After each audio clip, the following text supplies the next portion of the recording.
নমস্কার and welcome to Notebook. A very good morning to everyone. সকলকে জানাই সুপ্রভাত। আমি গার্গী বর্তমানে as block development officer posted আছি 2019 এর WBCS এক্সিকিউটিভ ব্যাচ। সকলকে ওয়েলকাম। আজকে লাইভ ক্লাস নিতে পারবো না, সেই কারণে আগে থেকে ক্লাসটা রেকর্ড করে তোমাদের জন্য এখানে প্রিমিয়ার করছি। আজকে আমরা 5 আর 6 জুলাই 2024 এর কারেন্ট অ্যাফেয়ার্স ডিসকাস করবো। পার্টিকুলারলি কারোর যদি কোনো বিষয়, আমি ডেইলি ক্লাস দিই সকাল 9টাতে, যদি পার্টিকুলার এছাড়াও আমি এখন যেটা তোমাদের WBCS মেন্স 2023 যেহেতু সামনে আছে এবং আমি তোমাদের কারেন্ট অ্যাফেয়ার্স এবং স্ট্যাটিক জিকেতে মাঝে মাঝে হেল্প করি, তো সেই কারণে প্রত্যেক রাতে সন্ধ্যে 8টা 9টা অথবা 10টাতে একটা তোমাদের কারেন্ট অ্যাফেয়ার্স আর স্ট্যাটিক জিকে সেট অল্টারনেটিভ ডেটে করাচ্ছি। এর বাইরে কারোর কোনো আলাদা কোনো বিষয় যদি সাজেশন লাগে, WBCS মেন রিলেটেড কিছু জিনিস লাগে, তাহলে আমাকে বলো, আমি চেষ্টা করব। ঠিক আছে, so let's start the class. আজকের first question, which country has become the 10th full member of SCO? এটা অলরেডি আমরা গতকাল যে স্ট্যাটিক জিকের যে সেট 1 ছিল সেখানে এই প্রশ্নটা নিয়ে একটুখানি আলোচনা করেছিলাম। কোন দেশ রিসেন্টলি সাংহাই কোঅপারেশনের নতুন মেম্বার হিসেবে বা 10ম মেম্বার হিসেবে জয়েন করেছে, সেটা হচ্ছে বেলারুস। বেলারুস সাংহাই কোঅপারেশনের যে 24তম হেড অফ দ্য কাউন্সিলের মিটিং ছিল, যেটা কিনা কাজাখস্তানের আস্তানায় অনুষ্ঠিত হয়েছিল, সেখানে বেলারুসকে কিন্তু 10ম মেম্বার হিসেবে বেলারুস জয়েন করেছে। এছাড়াও মানে এসসিওর তরফ থেকে আরেকটা ইম্পর্টেন্ট যেটা, সেটা হচ্ছে এসসিওর তরফ থেকে চায়নার চেংডু সিটিকে সাংহাই কোঅপারেশন অর্গানাইজেশনের ট্যুরিজম এন্ড কালচারাল ক্যাপিটাল হিসেবে সিলেক্ট করা হয়েছে ফর 2024-25। এসসিও সামিট 2024 এটা কাজাখস্তানের আস্তানায় অনুষ্ঠিত হচ্ছে। 3 আর 4 জুলাই 2024 এটা অনুষ্ঠিত হয়েছে। ইন্ডিয়া থেকে বর্তমানে ভারতবর্ষের প্রধানমন্ত্রী শ্রী নরেন্দ্র মোদী, উনি উপস্থিত থাকতে পারেননি, ওনার রিপ্রেজেন্টেটিভ হিসেবে foreign minister Shri S Jaishankar কিন্তু পার্টিসিপেট করেছিলেন।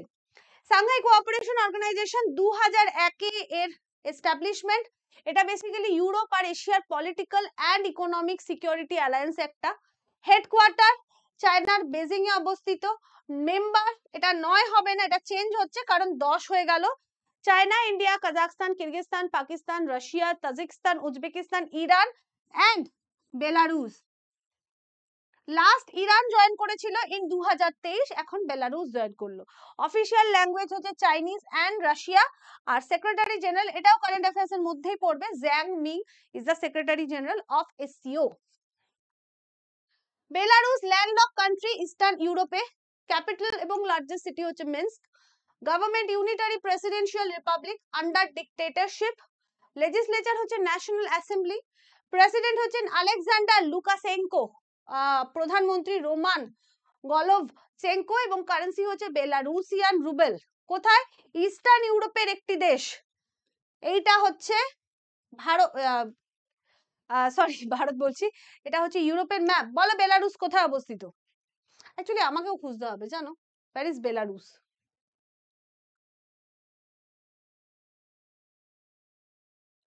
চলো বলো তো, কেউ এটা কমেন্ট করে বলো কোথায় বেলারুস অবস্থিত।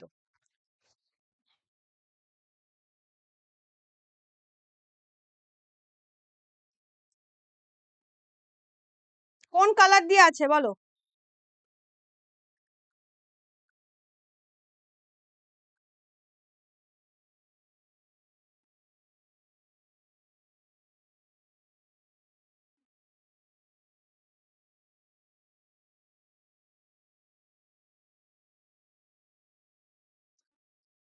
অ্যাকচুয়ালি এইখানে না ম্যাপটা ঠিকঠাক নেই, ঠিক আছে।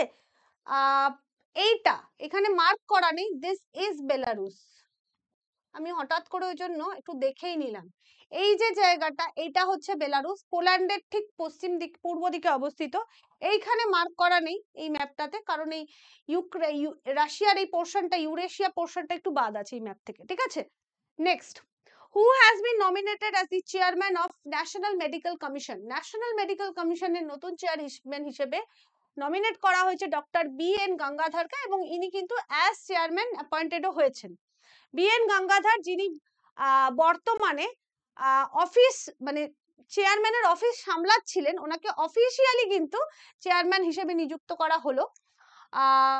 মেনলি রিসেন্টলি দুটো মেন ইম্পর্টেন্ট রিক্রুটমেন্ট এই ন্যাশনাল মেডিকেল কমিশনে করা হয়েছে। এক হচ্ছে চেয়ারম্যান নতুন আসলেন, এছাড়া ডক্টর সঞ্জয় বিহারি, এনাকে অ্যাপয়েন্ট করা হলো as new chairman of the medical assessment and rating board. আমরা জানি recently medical examination competitive exam নিয়ে, নিট নিয়ে যে একটা ফ্রজারির কথা আমরা দেখতে পাচ্ছি, সুপ্রিম কোর্ট ফাইনাল অর্ডার দিয়েছে সেই নিয়ে। তো সেই আরো যাতে স্বচ্ছ হয় ন্যাশনাল মেডিকেল কমিশনের তরফ থেকে এক্সামিনেশন অল ইন্ডিয়া লেভেলের, সেই কারণেই কিন্তু একদম স্বচ্ছভাবে নতুন দুটো নিয়োগ করা হয়েছে, যাতে এনারা পুরো সিস্টেমটাকে ঠিকঠাক করে পরিচালনা করে এবং ট্রান্সপারেন্সি মেনটেন করতে পারেন। ন্যাশনাল মেডিকেল কমিশন এটা বেসিক্যালি 33 জন মেম্বারের একটা রেগুলেটরি বডি, যেটা রেগুলেট করে medical education and medical profession in India. এর আগে আমরা নাম দেখেছি এমসিআই বা national council of India. MCI কে বিলুপ্ত করে 25শে সেপ্টেম্বর 2020 সালে ন্যাশনাল মেডিকেল কমিশন গঠন করা হয়েছিল। Commission grant recognition of medical qualification, give accreditation to medical schools, grant registration to medical practitioner, মানে ডাক্তারদের যে মেডিকেল রেজিস্ট্রেশন হয় সেটা কিন্তু এখান থেকে দেওয়া হয়। monitors medical practice and assesses the medical infrastructure in India. Chairperson doctor Suresh Chandra Sharma ছিলেন, কিন্তু এটা এখন চেঞ্জ হবে এবং বিএল গঙ্গাধর হবে।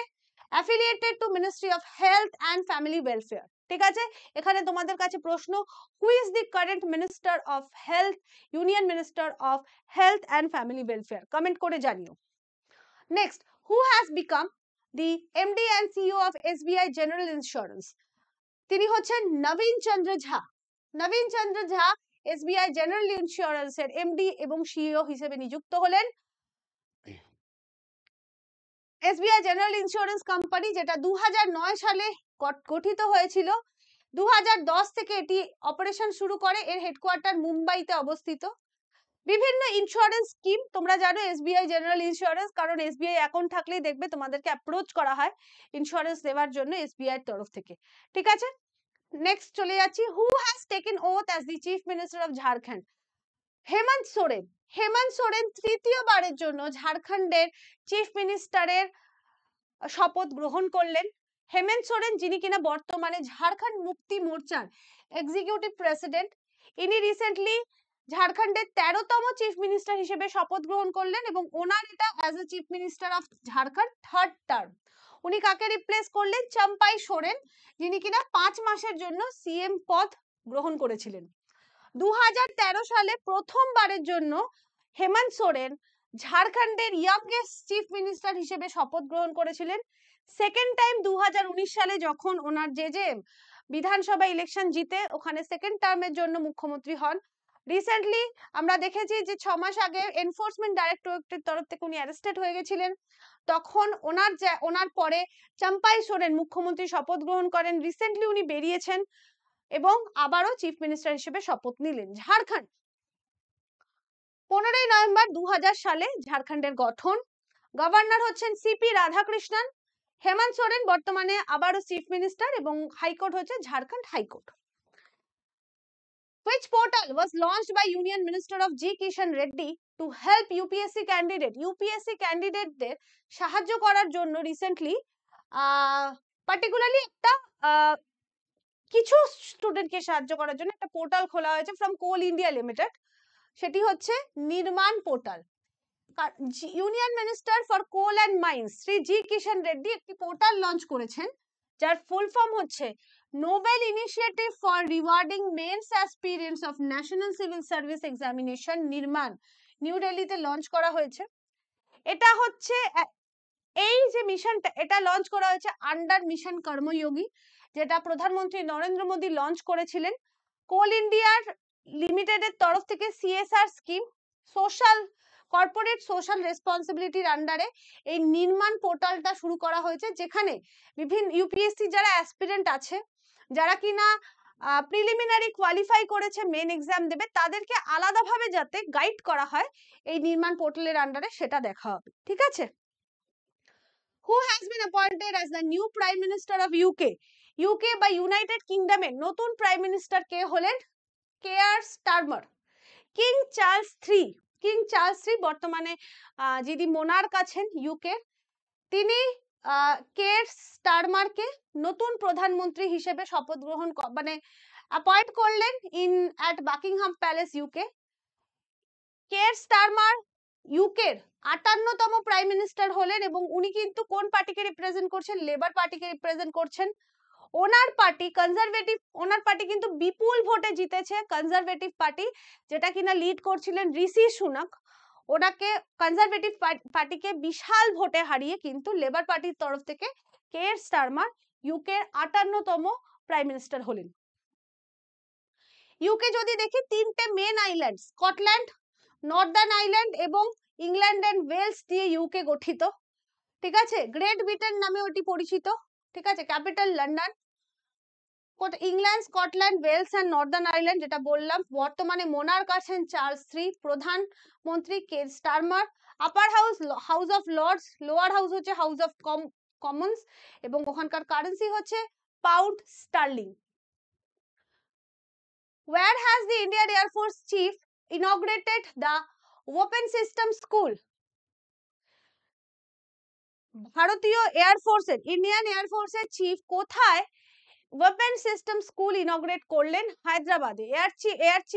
Air chief marshal Shri VR Chaudhari কিন্তু recently open system school launch করলেন কোথায়? হায়দ্রাবাদে। আর্মি চিফ, এইটা জাস্ট ওয়ান লাইনের প্রশ্ন, ইট ইজ অনলি ওয়ান লাইনের প্রশ্ন, এর থেকে বেশি পড়ার দরকার নেই। বর্তমানে আর্মি চিফ কে আছেন? উপেন্দ্র দ্বিবেদী হবে। নেভি চিফ আছেন দীনেশ কুমার ত্রিপাঠী। আর্মি চিফ আমরা দেখলামই অলরেডি, VR চৌধুরী। এবং সেকেন্ড বর্তমানে CDS হিসেবে আছেন Anil Chauhan, he is second CDS বা chief of defence staff of India. আর NSA ন্যাশনাল সিকিউরিটি অ্যাডভাইজার হিসেবে আছেন অজিত দোভাল ফ্রম 2014, তাই তো? ইন্ডিয়ান এয়ারফোর্স 8ই অক্টোবর 1932 সালে এটার এস্টাবলিশমেন্ট হয়েছিল অ্যাজ যে দিনটাকে আমরা 8ই অক্টোবর দিনটাকে এয়ারফোর্স ডে হিসেবে অবজার্ভ করে থাকি। রয়্যাল ইন্ডিয়ান এয়ারফোর্স হিসেবে এর গঠন হয়েছিল। হেডকোয়ার্টার তিনটে, আমাদের আর্মড ফোর্সেস এর তিনটে যে wing, army, navy and air force, তিনটের ইন্টিগ্রেটেড হেডকোয়ার্টার অবস্থিত নিউ দিল্লিতে। মোটো হচ্ছে নভ স্পর্শম দীপ্তম, মানে touch the sky with glory. Commander in chief হিসেবে তিনটে, আচ্ছা এইটা একটু ভুল আছে, এটা দ্রৌপদী মুর্মু হবে। এটা আমার কিছু অ্যাকচুয়ালি সব রেডি করা থাকে, এটা একটু মিসস্পেলড হয়ে গেছে। বর্তমানে কমান্ডার ইন চিফ আমরা জানি ভারতের যিনি প্রেসিডেন্ট আছেন উনি পদাধিকার বলে তিনটে আর্মিরই কমান্ডার অফ ইন চিফ হন। আর chief of air staff air chief marshal VR Chaudhari বা Vivek Ram Chaudhari. Important current facts যদি দেখি defence related, recently air India announce করেছে opening of south Asia's largest spy school কোথায়? মহারাষ্ট্রের অমরাবতীতে। জাস্ট লাস্ট ক্লাসেই আমরা পড়েছিলাম। Indian army open its first skin bank কোথায়? নিউ দিল্লিতে। Preeti Rajak becomes the first woman Subedar of the Indian Army. SIPRI অনুযায়ী India is the largest arm importer country in India. ঠিক আছে, আর ইন্ডিয়ার প্রথম হেলি হাব তৈরি কোথায় হতে চলেছে? গুরুগ্রামে। ওকে, which company has launched the world's first CNG bike? এটা আমরা আগেও পড়েছি, ফাইনালি এটা লঞ্চ হলো। প্রথম compressed natural gas, এটা হচ্ছে compressed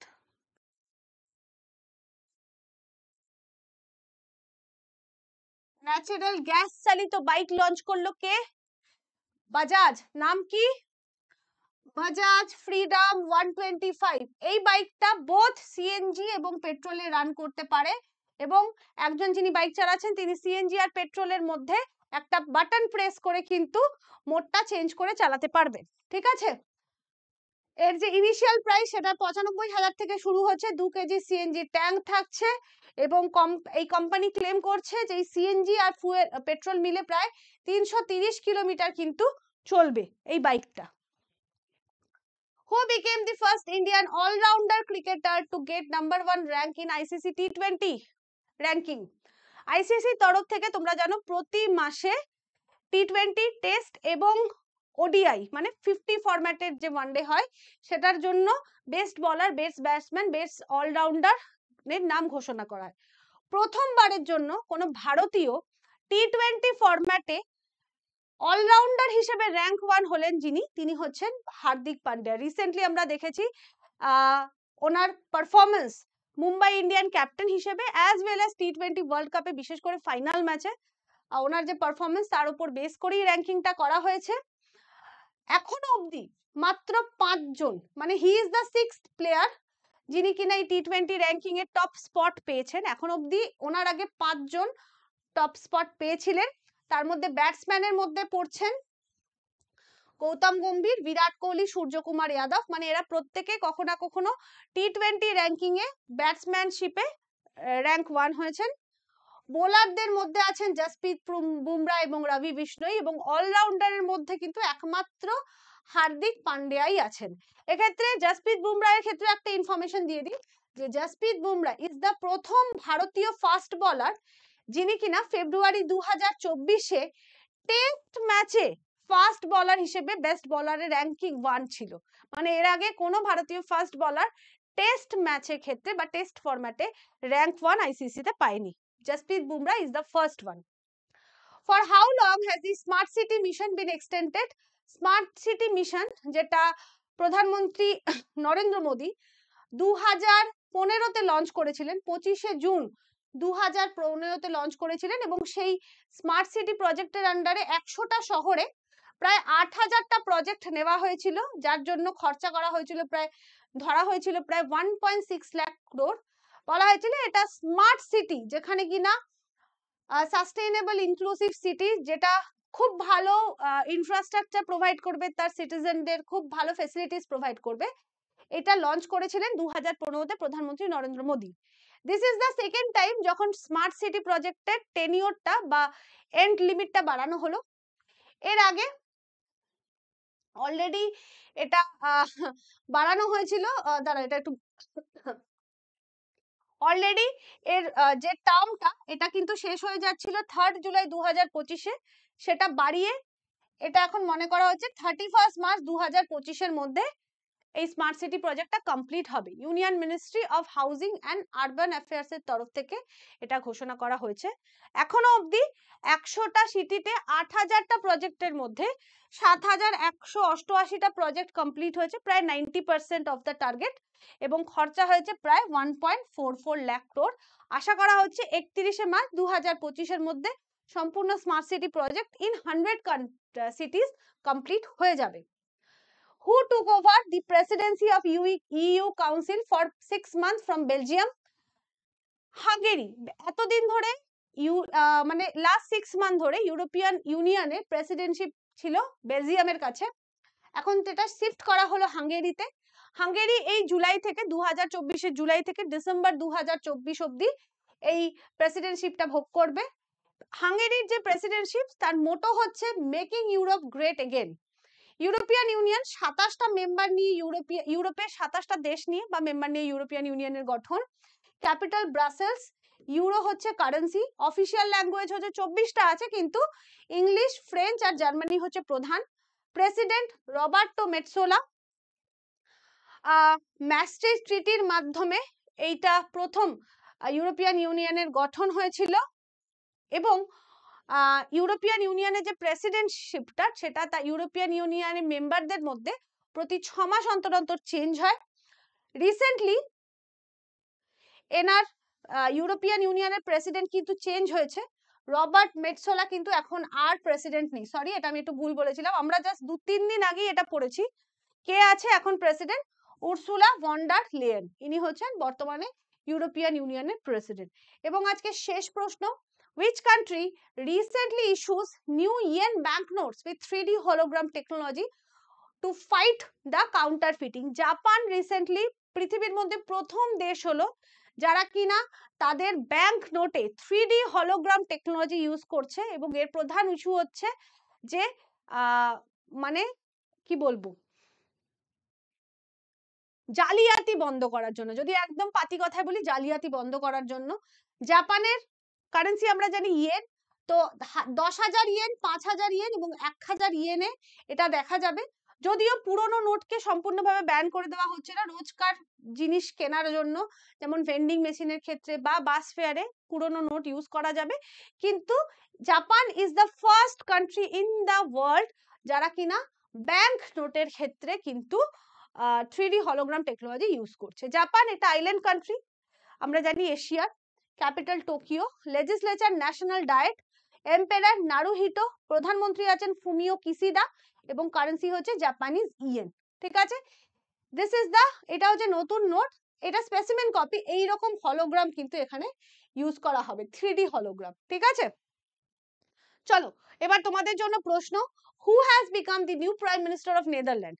প্রশ্নের উত্তর কমেন্ট সেকশনে জানাবে, কারণ এটা একটা রেকর্ডেড ক্লাস, তোমাদের কাছে সামনে প্রিমিয়ার হচ্ছে, কমেন্ট সেকশনে প্রশ্নের উত্তর দিও। So thank you to everyone, আমাদের সংকল্প ব্যাচ চলছে, তোমরা যদি চাও you can take admission, this is the fees for 1 year, 1 বছরের জন্য। ভিডিওর ডেসক্রিপশনে কোর্স লিংক দেওয়া আছে, এই ভিডিওর ডেসক্রিপশনে। So thank you to everyone, দেখা হচ্ছে আজকে রাতে কারেন্ট অ্যাফেয়ার্স, তোমাদের 2023-এর WBCS মেনের উদ্দেশ্যে আজকে আমরা কারেন্ট অ্যাফেয়ার্স এর সেট 2 ডিসকাস করব রাত 9টাতে লাইভ, তো তোমরা সকলে থেকো। থ্যাঙ্কস।